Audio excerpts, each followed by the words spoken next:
for not really coming out with some sort of political agenda. But, you know, we used to just sort of talk to some of these people and try and turn them around or whatever, you know, or find out why they thought like that.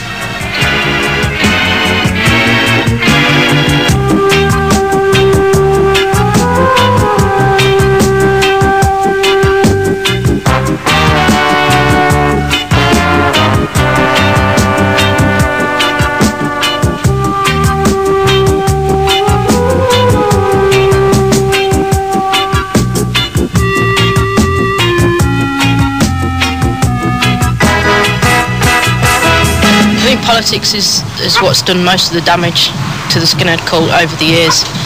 It's torn it completely in half. I mean, it's a personal thing. I mean, I've got my own politics, but they're not to do with me being a skinhead, they're to do with me being a person. To me, it's obvious. It's not politics that have ruined the scene. It's the fascists have ruined the scene with their politics. There's no real contradiction, I don't think, in the fact that a skinhead can be white power. I think that the contradiction would be left-wing skinheads or black skinheads, because I don't see that they can be, really, because it's a white working class cult. What you get from black people is like an unnecessary grief, because you don't expect it, you don't need it, do you know what I mean? Because it's like, I am a black person, so just let me do what I've got to do, do you know what I mean? And let me get on with it, do you know what I mean? But they don't look at it like that, they look at it as like, you're a traitor. A lot of Nazis put you down because you're not white or whatever, and the skinheads came out from being, oh, it was a white, you know, gang or whatever. It wasn't about that, though. Everyone said that, you know, all the skinheads are Nazis and that. There's no way we're Nazis. I mean, my father fought Nazis in the war. All our dads did. There's no way we're Nazis, but the anti-Peggy League was different. That doesn't make us Nazis. I'm English. I'm British, and I'm proud to be English and British. But we don't say we're Nazis because we like our country and that. We're the best of Nazis, British movement. And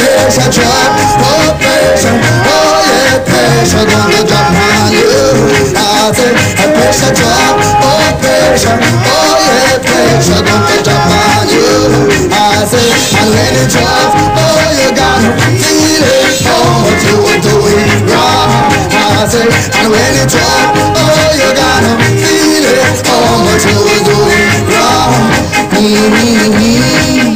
Both sides just want to like use you, you know, like either like the far left or the far right. Just want to like use skinheads like as scapegoats for whatever, you know what I mean? Just like the Klan wanted to use skinheads to do their dirty work or whatever. Then there's like whatever else groups like the anti-Nazi League want to use skinheads and everything. Most skinheads are right-wing, and possibly they don't choose to be right-wing, but they become skinheads, but they become right-wing because they're in a position to see things as other people don't. Rude boys stand and fight for the right to live in shanty town. Rude boys stand and fight for the right to live in shanty town. Jack, Lick, Diamond, fill up iron to your mother. Jack, Lick, Diamond, fill up. Skinheads Against Racial Prejudice started in '88 in New York. People like didn't understand it, you know, because in New York was weird times back then. It was really rough, you know, like even there were black Nazi skinheads, you know. Sharp is not an organisation. Sharp is just a statement for expressing the way you feel. If you're a true skinhead who acknowledges your history, hates racism, is into your reggae music and stuff like that, wear a Sharp badge with pride. So Joe Public will see you with your badge on and think, oh, I got it wrong. Not all skinheads are racist. I think that the idea of Sharp was very important for the whole of Germany because it brought the idea, it published the idea that not every skinhead has necessarily to be a racist. But the problem was that people believed that by putting a Sharp badge on the jacket, it was some sort of movement. He says that the Sharp often use their badge as kind of excuse. If they meet a Turkish gang on the street, they point on their badge and say, look, I'm not Nazi, I'm not fascist, I'm with you.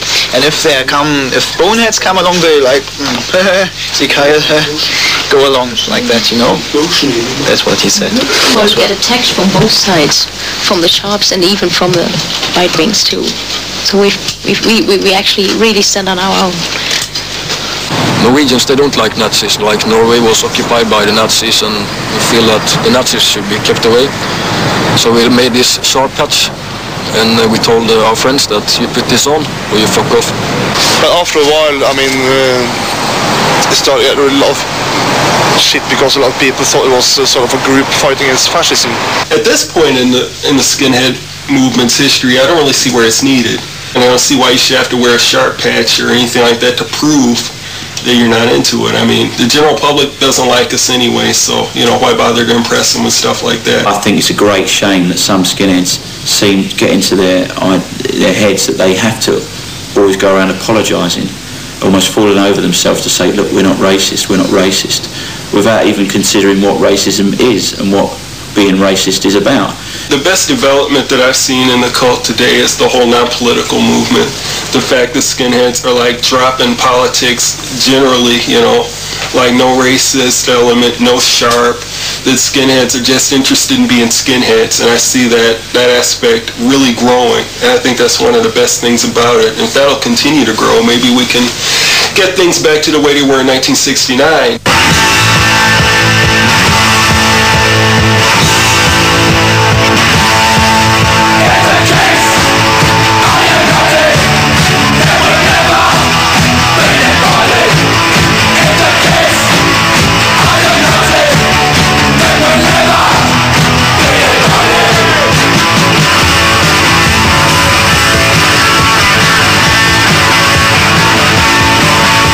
A few skinheads in the world, you know, and I think we should just fucking get together, hang out, get rid of the politics. I would say to the Nazis to like just tell the fucking Ku Klux Klan or whoever hires them to be grunts to just drop them. You know, they could think for themselves. I'll welcome you as a brother as long as you don't put your politics on to me. I suppose the best thing you could say is, if you ain't got the nerve to stand by your roots, maybe it's time you hung up your boots. Because you're young, sharp as a knife, you need that buzz to come alive. Out on the edge, out on the town, you ain't got time to settle down. You're always sure, you're always right. You see it all in black and white. You never listen to anyone because you're young. Because you're young, you're torn between a world of life and a world of dreams. So much to lose, so much to gain, so much to fight for, so much to change. You don't look back, you don't look down. You're gonna turn everything around. You live your life, look alone and gone, because you're young. I think it should be remembered for the beauty of youth and how people can make something better out of their environment and out of themselves. Even if it's for a couple of years and they go off to drink beer and just become a fat slob, it doesn't matter. Then 2 years they believed in themselves. I gotta have money to raise a family and support some kids and to have a wife and to have a life. Other than that, I'm gonna end up in jail, I'm gonna end up dead. And within Portland, it'll be too easy to end up dead. I suppose the best memories are when I was a kid, when I was like 12, 13, 14, going up to youth clubs, you know what I mean? Dancing to reggae music. During the summer, going down the beach on a bank holiday with all the boys, like. It was just the fun of being a youth. That's really what being a skinhead was all about. I don't think skinheads will ever have to be remembered. They'll always be here, you know? Sort of part of the mainstream of society now. You know you're going to find a smiling face somewhere, almost anywhere in the world when you're a skinhead, that's for sure. As long as you can find a real one out there, he'll give you a handshake and buy you a pint, and he'll do the same if you come to your town, you know? To remember it is basically a group of people that were interested in a way of